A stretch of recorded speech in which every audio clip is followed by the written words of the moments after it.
Hey, happy Mother's Day. All right, so our meditation today, I'm going to be taking us through a meditation that was written by a woman named Karen Andes. And it's in honor of mothers. But what I want to do is anyone who, it's probably written more for anybody who identifies with the female gender. However, if you don't identify with the female gender and you want to participate, if I could talk, please feel free to participate or to go into just close your eyes and just kind of help hold the sacred space for those who do choose to participate. So let's just start to gently close our eyes now and just allow your body to breathe naturally in its natural state.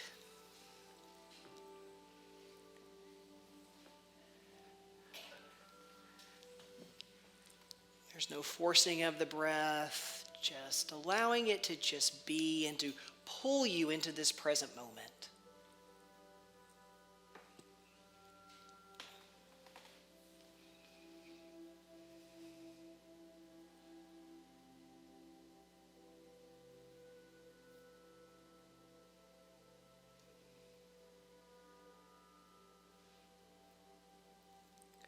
And as the meditation goes, I am a magnificent woman with a magnificence that doesn't wash off.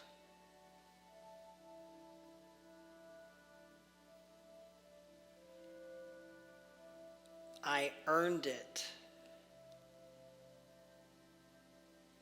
unearthed it, rescued it like a jewel in the dust, picked it up, and made it shine.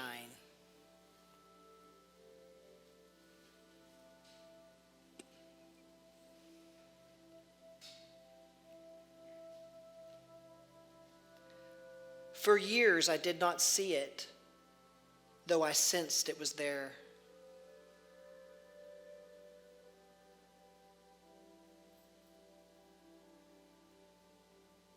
Now it dazzles and thrives.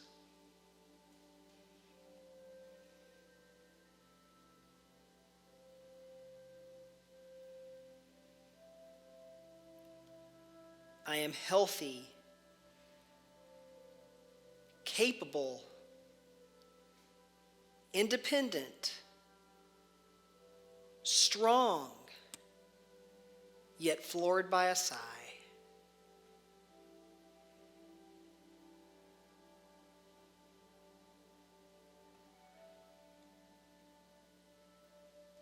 My body is that of a creator.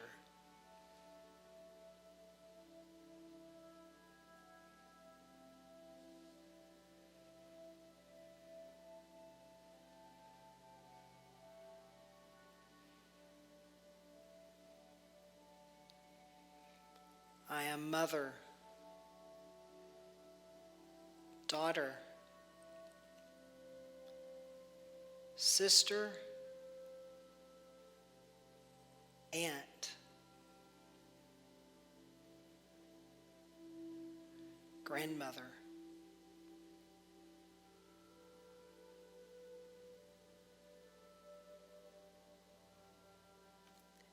Embraceable and brave, I extend my heart.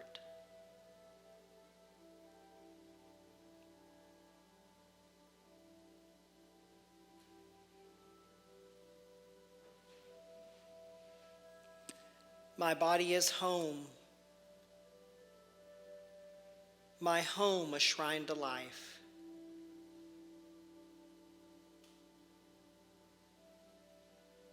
Comfortable, warm, and rich with treasures.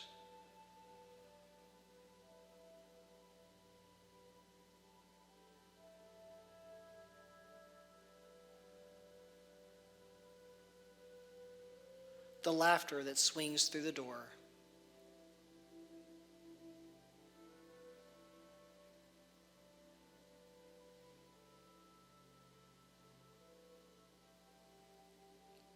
I share my magnificence only with those who honor me as I am.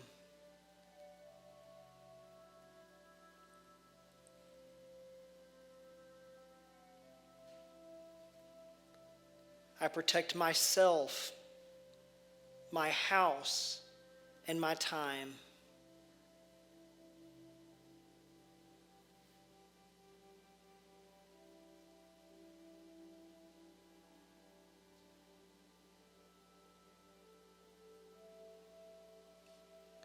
I search for my center in the midst of chaos. Practice peace as wild dogs clamor in my mind.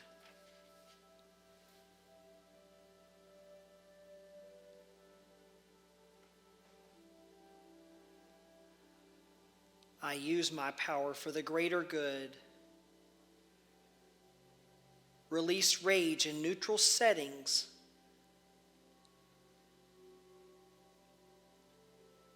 I am learning how to persist and when to let go.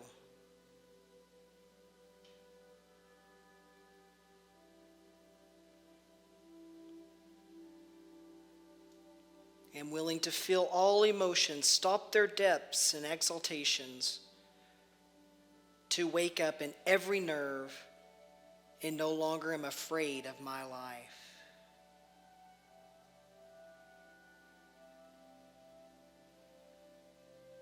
Both my beauty and strength transcend age, time, and perhaps even this lifetime. And I invite you to now go with me as we enter into a moment of silence.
And as you bring your presence back into this moment,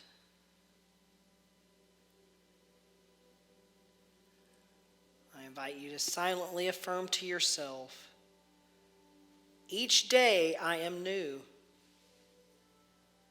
yet more at home in myself. Each day I am new, yet more at home in myself.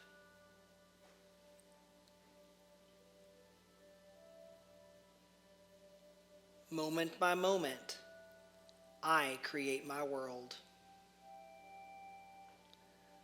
Moment by beautiful moment, I create my world. And so we allow it to be.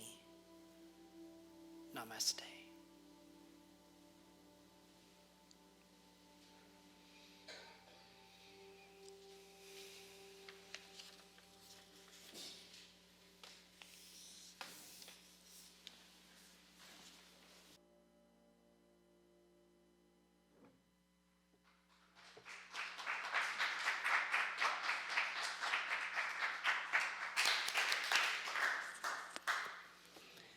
Josie mentioned all that Pete has done. There's another thing I have to mention. I don't think he has had a day off. I don't think he has taken a Sunday off since the pandemic started, have you? No. So we need to encourage him to take a day off or a Sunday off. But yes, thank you, Pete.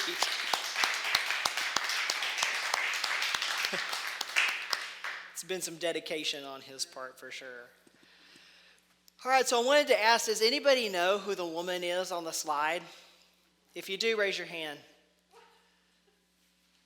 Nancy knows. Yes. That is it's not a picture we're used to seeing of Myrtle Fillmore, but that is actually a picture of Myrtle Fillmore back in her younger days. And if you're tuning in with us for the first time and you're not familiar with who Mother Fillmore is, she is the co-founder of Unity. So that is what she looked like back in her younger years. And that's a pretty good Mother's Day treat, huh? Learn a little bit of history, a little bit more history. But one piece of Unity history that you may not be aware of, and I haven't been in Unity as long as probably some of you that are here today or those of you who are streaming with us, but I used to hear of Charles Fillmore, Charles, as being referred to as the founder of Unity. See, I'm getting some no. But that did always kind of bother me a bit, because I'll tell you now that Myrtle Fillmore, she was most often, the driving force behind the whole thing. And I'm not sure necessarily that Charles would have jumped on the bandwagon quite the same if Myrtle hadn't taken the teachings home to him in the first place. But of course, later it became a team effort, and I was really happy to begin to hear of them as co-founders. But to all the women listening here today, we know that Myrtle was the actual founder. Okay, so anyway.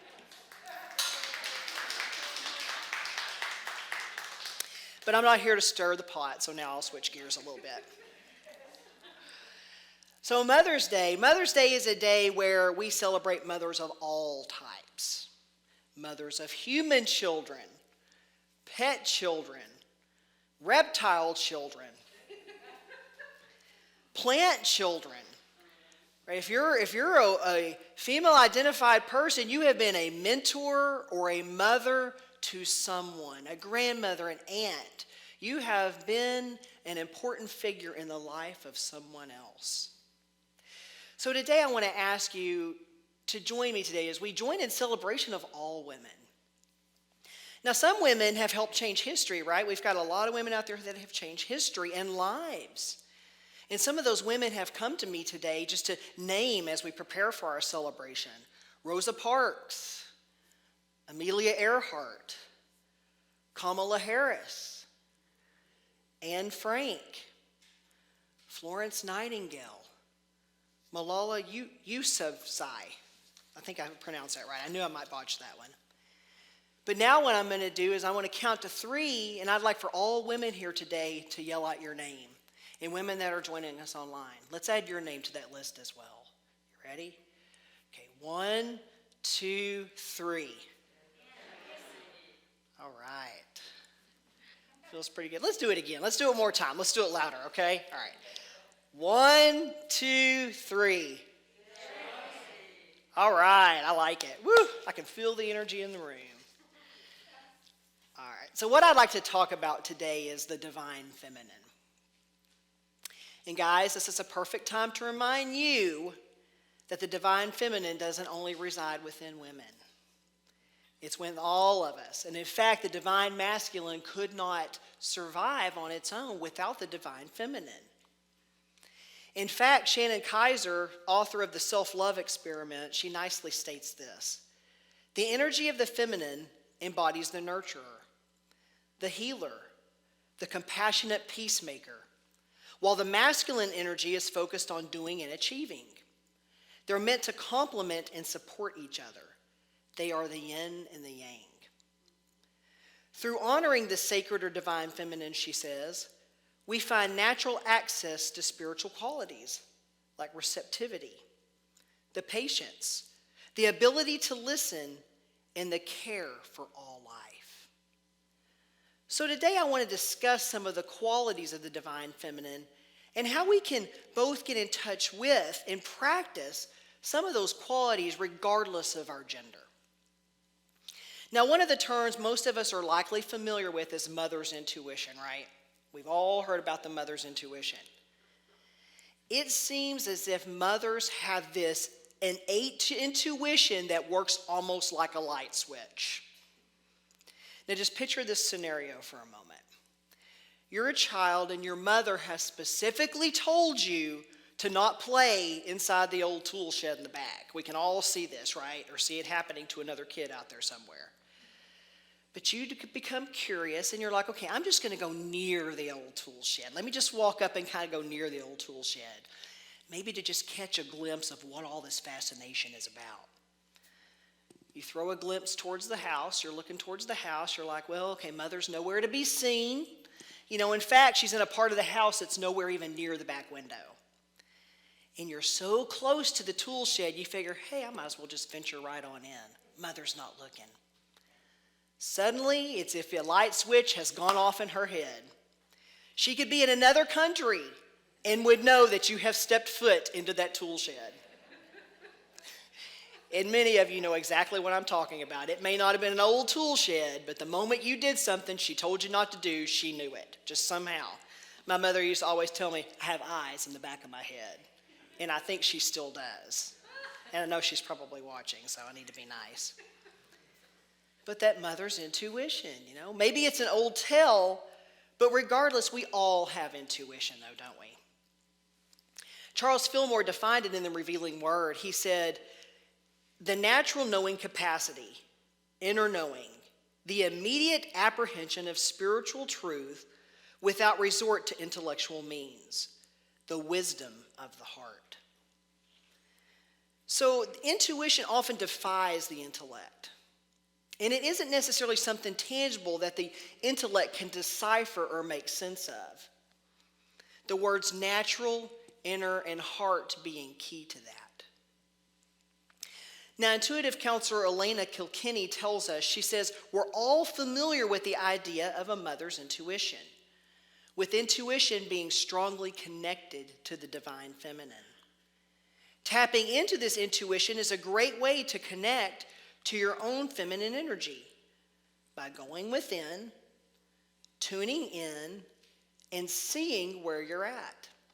It's all about getting quiet with yourself and not going outward for information, but rather receiving it from within. So she and Charles Fillmore seem to agree here because it's all about receiving our information from where? Within, yes, within. Now, I remember growing up as a child, and I remember hearing my Baptist Sunday school teacher talk about that still small voice. That one you hear about in the Bible in 1 Kings. And this would make me wonder a couple things about God. Now, the Hebrew Bible, or the Old Testament, as it's known in the Christian sect, it often talks about how this God would audibly talk to people. So my first wonder was, well, why did that stop? You hear these stories of God, audibly telling people to do things. I guess it's his voice booming down from the sky. But I started to feel a little ripped off.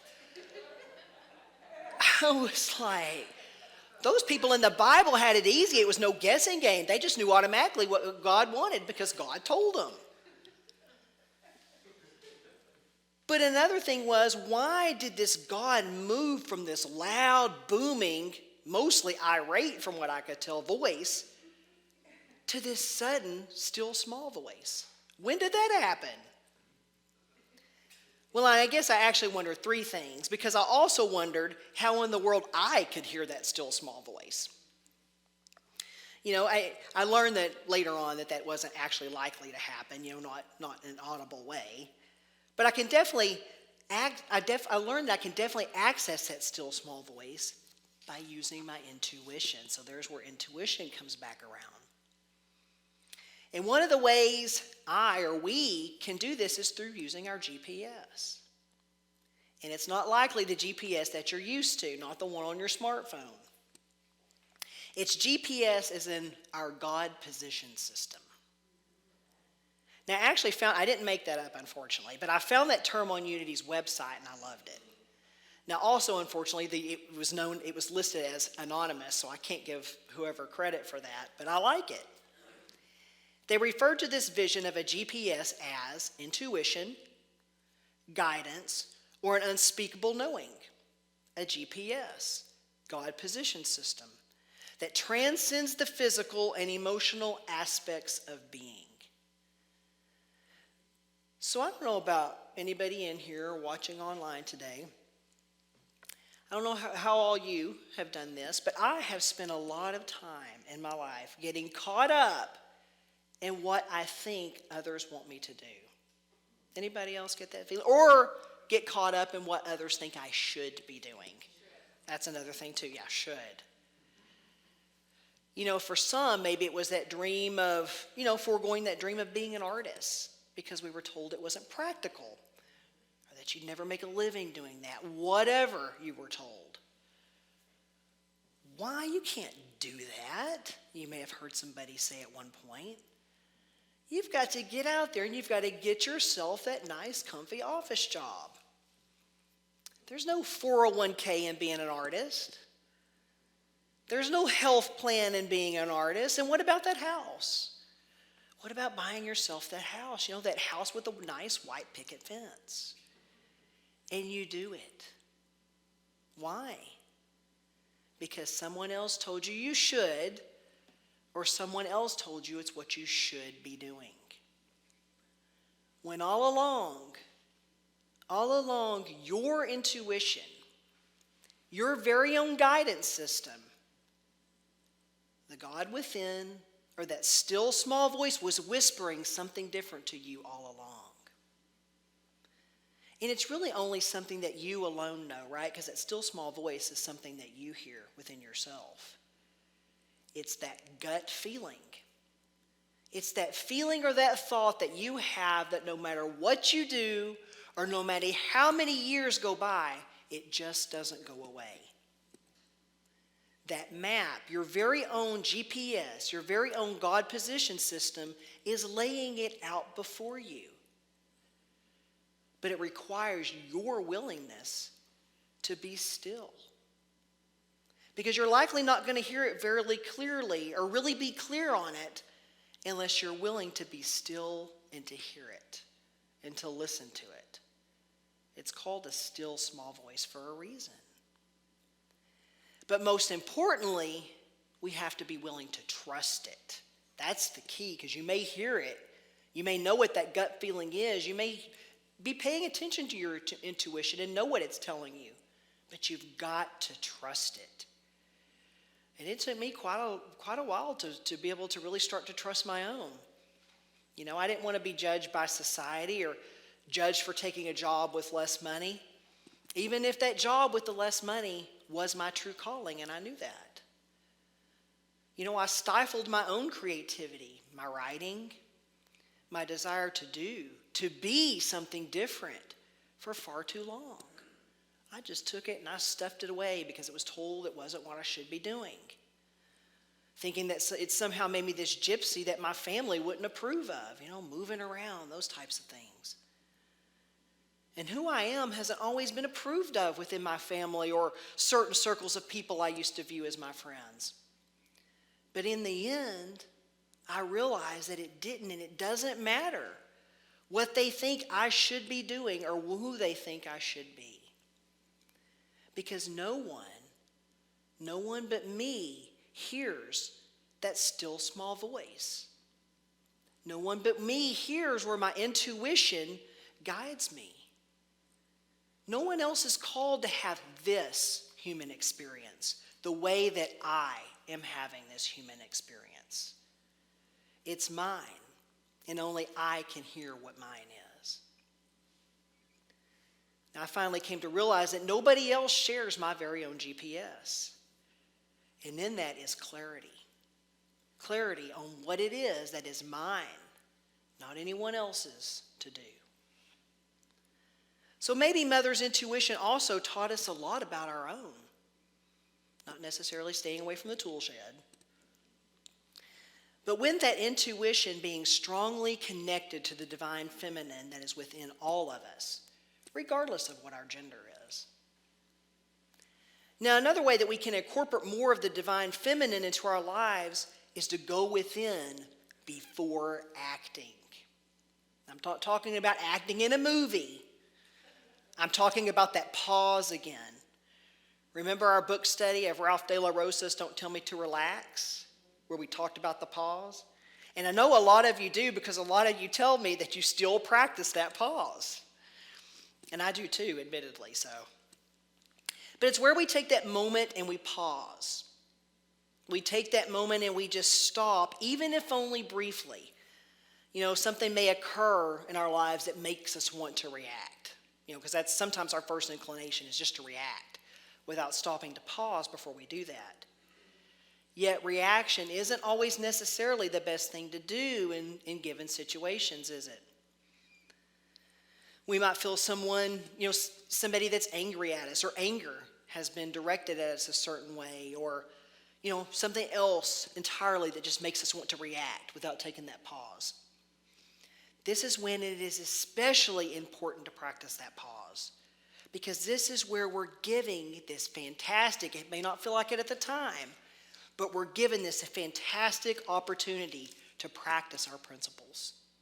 Those principles that we learn here and any of our other spiritual teachings and circles. So does anybody remember those bracelets that, it was usually more traditional Christians used to wear them. They had the acronym of WWJD on them. Yeah, it stood for What Would Jesus Do? And Elena Kilkenny says this about going within before acting. She says, if you're thinking about how you want to handle something in life, you can either grab the bull by its horns, which would be masculine, or it could be more about intuitive listening and going inside first for an answer before turning it into action, she says. Now, back to the WWJD. So here at Unity, Jesus is our master teacher and our master metaphysician. And he's looked upon that at Unity because he provided the wisdom for us on how to live our teachings and our principles. So yeah, although WWJD bracelets and so forth were mostly worn by traditional Christians, we could still take that advice even here at Unity. We could pause and we could ask ourselves, what would Jesus do? Or what did Jesus teach in this specific situation? And ask ourselves how Jesus would react, or if Jesus would even react at all in that situation. Maybe he'd practice the pause. And you could substitute any spiritual teacher or guru. It doesn't have to just be Jesus. Or we could ask ourselves what the divine within us would do, right? That's another way we could word it. Would the divine within us react, or would the divine within us practice the pause? So, time to go within and find out, right? You have to go within to find out. And it's not a drawn-out process in trying to figure it out. Sometimes I think we make it a little bit more difficult than it really has to be. Because you'll know it because it's what feels right to you. It's what gives you peace. It's what provides you with feelings of love. If it is out of those alignments, it is probably one of those moments where you need to pause.